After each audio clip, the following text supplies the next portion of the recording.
Vem cá, você tem tempo sobrando? Não, né? Muito provavelmente não. Muito provavelmente você está sempre correndo atrás do tempo para resolver as suas coisas. É por isso que nesse vídeo eu vou te ensinar como economizar tempo, fazendo os seus slides de uma maneira muito mais eficiente e principalmente rápida. Eu vou te mostrar todos os slides que você deve utilizar na sua próxima palestra. Mas antes disso, eu quero te contar uma história. Gente, olha só. Médico hoje em dia dificilmente consegue trabalhar como pessoa física. Sabe aquela história de CLT, Getúlio Vargas, direitos trabalhistas? Infelizmente, os médicos hoje em dia têm uma grande dificuldade em conseguir empregos que trabalham dessa maneira. Acaba que na prática o médico muitas das vezes tem que abrir uma empresa e trabalhar para essa própria empresa. É isso mesmo. Ele abre uma empresa e ele é quase que o único funcionário dessa empresa e aí o serviço de hospital, de clínica, contrata os serviços da empresa. É quase que uma curva ali, um caminho alternativo para que todo mundo ali tente pagar menos impostos ou encargos ou taxas. Na prática é isso que acontece, infelizmente. E aí, quando você se forma, não tem muita escapatória não. Você começa a descobrir que quando você vai tentar trabalhar, ninguém te contrata se você não tiver uma PJ. É claro, querem pagar menos imposto. E aí você começa a perguntar para os seus amigos que já formaram, como é que funciona isso? Cara, acabei de formar, estou precisando abrir uma PJ, o que eu faço? Ele fala uma coisa, um segundo amigo fala uma coisa totalmente diferente, até que você decide, não, preciso de um contador. E aí pergunta para esses contadores, e aí estão vários também. 1, 2, 3, 4 contadores diferentes. Cada um te dá uma opção distinta. Se você vai olhar na internet, então, para buscar realmente alguma coisa um pouco mais confiável, que você pode comparar várias pessoas em fórum, inclusive, é demais. Nacional Simples, Eireli, MEI compartilhado. Caraca, me dá cansaço só de lembrar disso tudo. E aí você desiste, não, vou deixar na mão isso de um contador, é a função dele. Beleza. O que você precisa, ô meu contador? O que eu preciso te dar para você conseguir isso? Relaxa. É só essa lista aqui pequena de documentos. Você olha aquilo, caramba, metade eu não sei o que é, a outra metade eu não tenho. O contador fala, relaxa, tá vendo esse certificado de aprovação aqui? É muito tranquilo. Vai lá no seu condomínio e consegue o número de certificado de aprovação no Habite. Tudo bem, chega lá no condomínio e pergunta, cadê o Habite? Falam para você, pô cara, a gente perdeu, mudou a administração, mas se você estiver precisando mesmo, vai no Corpo de Bombeiros, eles lá têm a organização toda no sistema. Quando você chega no Corpo de Bombeiros, fala com eles, eles dizem, pô, você chegou no lugar certo, só que no momento errado. O sistema acabou de cair e a gente não consegue encontrar esse documento. Mas pode ficar tranquilo, se você quiser, você pode ir lá no Corpo de Bombeiros, lá do outro lado da cidade. Tem até estacionamento, o único problema é que está em recesso de carnaval e semana que vem, como você sabe, é feriado. Então, pelo menos aí uns 14 dias para você esperar. Gente, olha só, eu não estou brincando não, e essa história aqui, apesar de poder se enquadrar na história de vida de muitas pessoas, isso aqui aconteceu comigo, tá? Não estou brincando não, isso aqui me dá até uma certa ansiedade no meu coração para eu lembrar a quantidade de dificuldade que eu tive. Até que chegou um momento que um anjo apareceu na minha vida. Além de médico, ele também era formado em contabilidade e aí pronto, ele me deu o passo a passo do que eu deveria fazer em cada momento. Ele disse para mim, olha só, você tem que ir nesse local, essa hora. Depois, você vai pegar essa conta, paga pelo internet banking, um boleto mesmo, muito tranquilo. E por último, liga para esse número, diz que o ramal 38 e procura pela Thaís. Pronto, como se fosse um passo de mágica, em menos de uma semana eu consegui desenrolar tudo na minha vida e consegui realmente ter o meu PJ, finalmente para eu poder trabalhar feliz e contente. Gente, fazendo slides, você tem alguma dificuldade? Você já passou por alguma situação onde você demorava um monte de tempo para terminar os seus slides? E aí quando você mandava para revisão, seus slides voltavam? Acontece isso com você? Ou você gasta bastante tempo e os seus slides ainda não são tão bons assim? Então, agora eu vou te mostrar todos os slides que você deve utilizar na sua próxima palestra, ou melhor, em qualquer palestra. E como se isso não fosse bom o suficiente, ainda vou disponibilizar esse arquivo para você baixar, para você literalmente copiar e colar na sua próxima apresentação todos os slides que estão aqui. Ou melhor, todos aqueles modelos de slides que eu vou mostrar mais adiante. Para isso, gente, a gente tem que lembrar das regras. E são 3 regras básicas que devem ser seguidas em todos os slides. Primeiro, as imagens devem ser estouradas, sabe? Ocupando o máximo do slide possível. Segundo, as fontes devem ser grandes e com contraste. Grande por quê? Boa parte do tráfego de internet atualmente, ele é basicamente por celular. Então não tem como a gente fazer alguma atividade, algum produto que vai ser lançado pela internet e achar que o aluno vai olhar pelo computador grandão, sabe? É pelo celular na boa parte das vezes. Então tem que ter uma fonte grande. Além disso, o contraste também tem que ser alto. Se eu estou num fundo claro, a minha fonte tem que ser escura. Pelo contrário, se eu estou num fundo escuro, a minha fonte vai ter que ser clara. Simples assim. E por último, as cores em todo o seu slide, elas devem ser da mesma palheta. E a gente vai ver como funciona isso mais para frente. Então vamos lá, para a prática. Como é que isso aqui vai se aplicar no seu dia a dia? Esses são os modelos de slide que você tem que utilizar. Primeiro modelo, são a da imagem estourada. É isso mesmo, você vai pegar uma imagem simples e vai estourar no seu slide. Isso aqui ó, fica um ótimo slide, você não tem trabalho nenhum, quase. O seu maior trabalho é simplesmente procurar essas imagens. E como vocês podem ver, slides que eu já montei nessa aula, inclusive, são todos dessa maneira. A gente só tem que tomar cuidado com a seguinte situação. Se eu pego uma foto ó, que não tem uma resolução muito alta, quando eu estouro ela, ela fica feia. Deixa de ser agradável. É por isso que eu tenho que buscar fotos que tenham uma resolução altíssima. E os sites que você deve fazer isso são Google Imagens e Unsplash. A diferença entre esses dois é que o Google Imagens te dá fotos concretas, enquanto o Unsplash te dá fotos abstratas. Só para eu voltar aqui para você ver, por exemplo, o que é uma foto abstrata? É isso aí.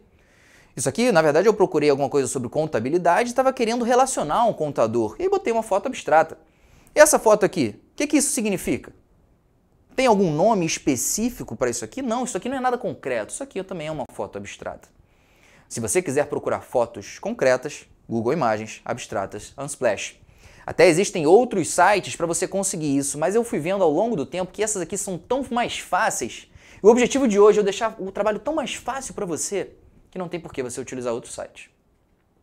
Se eu boto focos, por exemplo, no Unsplash, aparecem imagens que foram subidas pelos artistas que disseram que uma palavra-chave para redirecionar essas imagens é focos. Diferente, por exemplo, de quando eu coloco focus, a palavra focus, no Google Imagens, aparece somente o carro. A única diferença que a gente tem que prestar atenção, muita atenção aqui, é que no Unsplash todas as imagens têm que ter uma resolução alta, e aí você consegue estourar elas. No Google Imagens não. Por isso que você tem que chegar ali ó, na parte de ferramentas do Google e aumentar o tamanho para sempre imagens grandes. Se a imagem ela for grande, nesse modelo aqui de filtro, você pode ficar tranquilo que ela tem uma resolução alta e aí você pode sim colocar no seu slide. Outro modelo é uma imagem estourada com texto escrito no vazio. Esse é um modelo aqui também que deve ser muito utilizado. Repara, quando eu boto o texto no vazio, eu tenho certeza que a minha imagem tem um pouco mais de simetria do que o normal. Se eu coloco, por exemplo, o que está escrito ali daquele lado, onde já tem muita informação, o slide fica um pouco menos desagradável. O que a gente tem que tomar cuidado é o seguinte, repara que está escrito, posso usar inflexão para cima? Depende. Essa cor que está escrito nesse texto aqui, ela não veio de qualquer lugar, não. Esse mais escuro eu tirei aqui dessa parte, e esse verdinho mais clarinho aqui eu tirei daqui. Olha como fica tranquilo. Além disso, as cores estão na mesma palheta. Além disso, ó, a fonte é grande e tem contraste, porque o fundo é claro com uma fonte escura. Simples. Existem outras situações e são diversas. Olha o Tiranossauro Rex aí. Eu escrevi onde tinha um certo vazio, peguei o branco daqui, ó, roubei esse branco daqui e escrevi ali. Pronto. Slide fácil, em 2 minutos eu fiz esse slide, rapidamente ele ficou bonito e agradável. Existem várias situações, gente. Chefe aqui, por exemplo. Peguei esse chefe aqui e escrevi onde estava um vazio, um escuro. Roubei a cor, o branco daqui e pintei a fonte. Deixei ela grande para ser fácil de ser vista no celular. Quando a gente começa a fazer isso, a gente repara que quando a gente vai procurando as imagens no Unsplash, a gente já vai procurando imagens que têm um certo vazio para ser escrito. De modo que às vezes parece que a imagem foi feita para ter alguma coisa escrita aqui, não parece? Essa aqui nem tanto. Olha essa aqui, ó. Não parece que foi feita para você chegar e escrever alguma coisa? É isso aqui que você vai ganhar para você utilizar nos seus slides. A maneira para você pegar essa foto aqui, por exemplo, o que está escrito nessa imagem, nesse retângulo e colorir com a mesma cor exata aqui, ó, é utilizando o ladrão de cores. Porque olha só, esse é um slide anterior que eu já fiz em outra aula minha. E eu comecei com esse branco. Só que esse branco não tem a mesma cor desse branco daqui, dessa tonalidade de branco que está sendo utilizada aqui.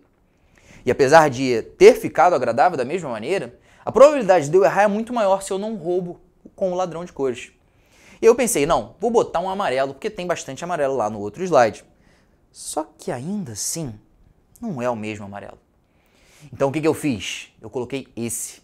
Agora sim, está o amarelo da mesma tonalidade. Então, além de ficar agradável, o aluno que está aí do outro lado vendo essa aula, ele já inconscientemente repara, tá da mesma cor, tem correlação uma com a outra. Como é que é a técnica? Você vai pegar essa ferramenta aqui do Keynote ou do PowerPoint mesmo, que é o ladrão de cores, um conta-gotas. E aí você vai colocar ele no local da cor que você quer utilizar. O próprio programa vai te dar todas as combinações que são necessárias para você utilizar aquela cor. E aí você pode pintar o que você quiser com ela. Simples e fácil. Muito bem. Essa foi a imagem estourada com escrito no vazio. Mas você pode ter imagem estourada com texto escrito no filtro. Olha só essa imagem aqui, por exemplo. Tá tranquila? Tá boa de ser lida, não tá? Mas ela não era assim não, ela era assim, ó. E aqui não tá tão fácil assim. Porque essa é uma imagem que não tem vazio. E aí acaba que aquela história de fundo escuro com texto claro, ou fundo claro com texto escuro, não dá muito certo. Porque aqui tem muita coisa misturada, não dá para fazer isso perfeitamente. E você vai ver isso na sua prática. Nem sempre você vai conseguir encontrar lá no Unsplash uma imagem que tem um vazio perfeitinho para você escrever. Claro que não. Nesses casos, por exemplo, eu posso pegar um retângulo e boto entre a foto e o texto. E boto um retângulo, esse é um retângulo preto, só que tem 50% de opacidade. Aí sim, eu consigo escrever com um pouco mais de contraste. E esse filtro ele pode ser colocado em outros locais do slide, não precisa ser nele todo sempre. Por exemplo, esse aqui também, todos esses slides são aulas antigas minhas. Posso botar o filtro ali do lado, que eu queria escrever antibiótico, tinha o branco ali do mar, não ia ficar muito legal. Se eu botasse desse lado, ia ficar pouco simétrico, porque tem essa palavra aqui, resist, né? Qualquer coisa aqui. Então, foi ótimo esse filtro. Existe filtro até em degradê quando eu não quero deixar um negócio muito demarcado. Ou até mesmo uma bola no centro da imagem, se é um tipo de foto que remete exatamente a eu tentar olhar bem no centro dela. Eu posso ainda, inclusive, escrever somente uma pequena parte, como por exemplo essa aqui, arma branca, porque eu não queria esconder o que tanto de informação que essa imagem tinha para trazer. Não importa, gente, o fato é que você siga aquelas 3 regras. Ainda assim, vão ter aquelas imagens que, lembra quando você tinha uma resolução baixa e eu falei para você procurar no Google Imagens ou no Unsplash? Tem vezes que você não consegue encontrar. Tem vezes que, é um negócio tão difícil, tão raro, que você só encontra ela com uma imagem resolutividade muito baixa. Ou encontra ela só que num formato que não é tão legal. Essa foto, por exemplo, se eu pego ela e estico toda lá para o lado, ela vai perder muita resolução. E é por isso que não tem como eu colocar ela totalmente estourada. Aí eu utilizo, imagem meio a meio. Nesses casos, eu vou conseguir utilizar ela botando um retângulo lá do outro lado. E aí eu escrevo, pronto, um retângulo com alguma coisa escrita e a imagem aqui. Ótimo, fácil de ser feito, rápido, tranquilo. E é isso que você vai copiar. Reparem só o seguinte, esse branco aqui não é branco de verdade e esse preto não é preto de verdade. O preto eu roubei da barba dele e o branco eu roubei desse negócio que está aqui no punho. Lembra? Quando você tem uma mesma imagem, o mesmo slide, tem que ser sempre utilizada a mesma paleta de cores. E não precisa ser somente ali na horizontal, não. Pode ser na vertical, Critérios de Roma. Com critério de Roma ali roubei o azul do céu e a foto. Tranquilíssimo. Não precisa ser nem, inclusive, meio a meio. Pode ser 70%, 30%. Tanto faz, gente. O fato é que quando a imagem é pequena e não dá para estourar ela ao máximo, não tem problema. Deixa aqui um espaço para você escrever alguma coisa, o que você quiser. Beleza, resolvi todos os problemas, não é mesmo? Não, infelizmente não. Vai ter imagem que nem assim você vai conseguir colocar. Vai ter resolução tão baixa que se você coloca ela meio a meio aqui, horrível. E aí o que você tem que fazer é utilizar uma interface. Essa foto aqui, por exemplo, do Prêmio Pulitzer de Fotografia Especial. Eu peguei uma interface, que isso aqui é um iPad, um iPhone, um celular qualquer, e aí você espalhei ele e deixei ele do tamanho exato da foto. Você está vendo a foto menor, ela não está estourada, mas como tem essa moldura, parece que ela foi feita para ficar dessa maneira. E aí fica um negócio agradável. Existem outras interfaces também. Quando eu quero utilizar um GIF, por exemplo, geralmente tem uma qualidade muito baixa. E aí eu posso botar uma TV com um fundo e fica ótimo. Não ficou tranquilo, não ficou agradável de ser utilizado. Você pode fazer um negócio mais rebuscado, e aqui no Jaleco, por exemplo, a gente tem esse slide, que fica ótimo também. É uma TV bonita, num fundo bonito, e aí eu coloco a foto que eu quiser aqui. Ficando agradável, coerente e seguindo todas aquelas regras. Muito bem. Mas, Barreto, eu não quero utilizar foto nenhuma. Eu quero escrever. Posso? Porque até agora você só mostrou slide com foto. Pode. Você só tem que tomar um pequeno cuidado. Olha só. Quando você for botar texto simples, para você deixar o slide bonito, agradável, alguma parte do seu slide você tem que chamar a atenção. E a maneira de chamar a atenção tem duas. Ou você aumenta a fonte, deixa ela mais marcante, por exemplo, em negrito, ou até mesmo troca a fonte, ou você muda a cor. Isso, são essas duas regras. Ó, e nesse caso aqui eu fiz as duas. Mudei a cor e aumentei a fonte. Ó, a fonte está aumentada, está em negrito e pronto. Um slide branco, um fundo branco, o negócio ficou agradável. Existem vários exemplos. Olha esse aqui, ó, concessão. Mudei aqui a cor, a fonte, o tamanho e ficou agradável. Se eu não quiser mudar a cor, também não tem problema. Eu posso somente botar em negrito. E também o slide inteiro fica agradável. Quem tratar? Início até 48 horas. Paciente de alto risco, paciente com gripe complicada. Se eu tivesse colocado isso aqui tudo em preto, sem cor, sem diferença nenhuma, muito mais fácil de ficar desagradável. Existe ainda a possibilidade de eu utilizar somente uma cor, diferença sutil. Olha só esse slide. Eu não sou médico mais. Estou bem nervoso, mas não consegui revisar tudo mais. Não tenho muita experiência nesse assunto, mas esse assunto é bem difícil. Mas vamos lá. Olha como é uma diferença sutil, ó, eu pintando sempre o mesmo mais e pronto. Só com esse pequeno detalhe o meu slide muda de um slide básico para um slide totalmente agradável. Muito bem. O grande problema é que quando a gente usa slides assim, sem foto, a gente não tem de onde roubar essa cor. Lembra que a gente roubava a cor lá da mesma foto?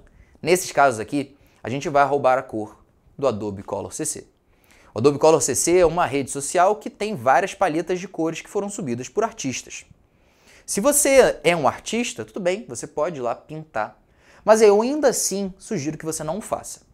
Porque olha só, a gente está querendo produzir. Você não tem pouco tempo, não é esse o objetivo dessa aula, te mostrar como fazer isso para economizar tempo.